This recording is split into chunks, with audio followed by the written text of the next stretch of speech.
Je m'appelle Alexandra Pitz, je suis architecte DPLG. J'étais à l'école d'architecture de Lille et j'ai été diplômée en 1999. L'idée, c'était éventuellement de travailler un peu sur une école d'archi à Gaza. C'était un peu un prétexte, je pense, pour intensifier aussi les échanges. Comme ça m'intéressait quand même bien, j'ai poursuivi ensuite en disant, tiens, effectivement, j'en ferais bien mon sujet de diplôme. Donc ça m'a amené à découvrir un territoire, son histoire quand même très complexe. J'ai pu y aller 2 fois et c'est vrai que ça, c'était des expériences très enrichissantes et intéressantes. J'avais vécu dans les 15 années assez d'expérience pour moi-même effectivement définir ma pratique personnelle. Le premier projet que j'ai pu avoir était effectivement lié au réseau associatif dans lequel je suis.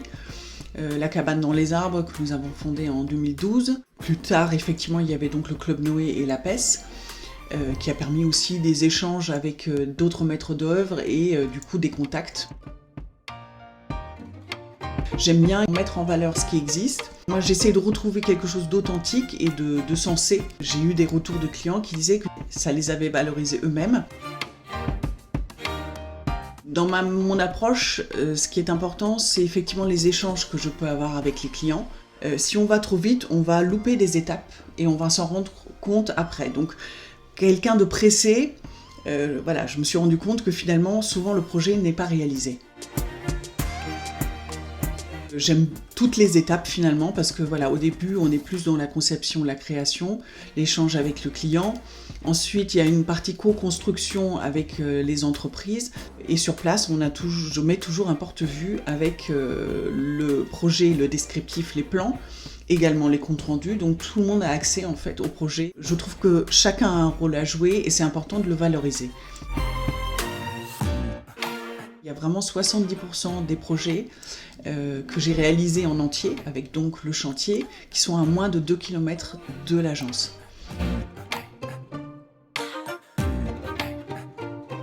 Donc le premier, c'était pour des amis. C'est une maison 1930. Le jardin est en contrebas. J'ai créé ce que j'appelle une sorte de meuble d'extérieur qui est une terrasse escalier. Il y a des parties paliers, on peut mettre des coussins, on s'assoit, il y a des plantes. 2 ans plus tard, les clients ont souhaité agrandir la maison, donc il fallait effectivement trouver une chambre supplémentaire qu'on a mise sous forme de cabane habitée dans le fond du jardin. Le deuxième projet est une grande extension que j'ai pu faire à Lille. On a mis un cube dans lequel on a d'un côté une bibliothèque pour la salle à manger. Vers le jardin, on a la cuisine qui s'adosse avec un îlot central. Finalement, devant, on a un espace un petit peu salon vers le jardin. Mon grand-père était architecte et il a dessiné dans les années 60 sa maison.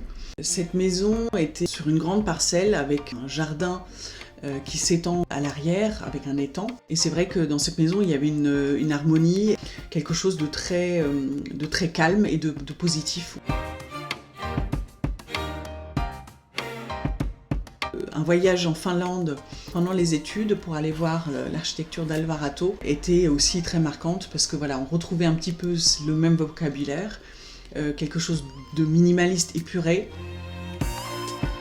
Je me rappelle d'un projet d'une maison individuelle à petit budget avec une partie serre, verrière. Donc cette démarche-là de détourner un petit peu les matériaux, j'ai toujours trouvé ça très intéressant.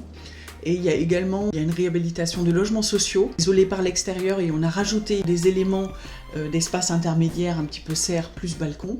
Chacun peut s'approprier en fait et faire ce qu'il souhaite faire en fait dans ces espaces-là. C'est très varié, très divers, et chacun peut s'approprier effectivement l'espace autrement. Un livre que je lis actuellement qui s'appelle Neuroarchitektur, qui parle effectivement de l'aspect psychologique de l'architecture.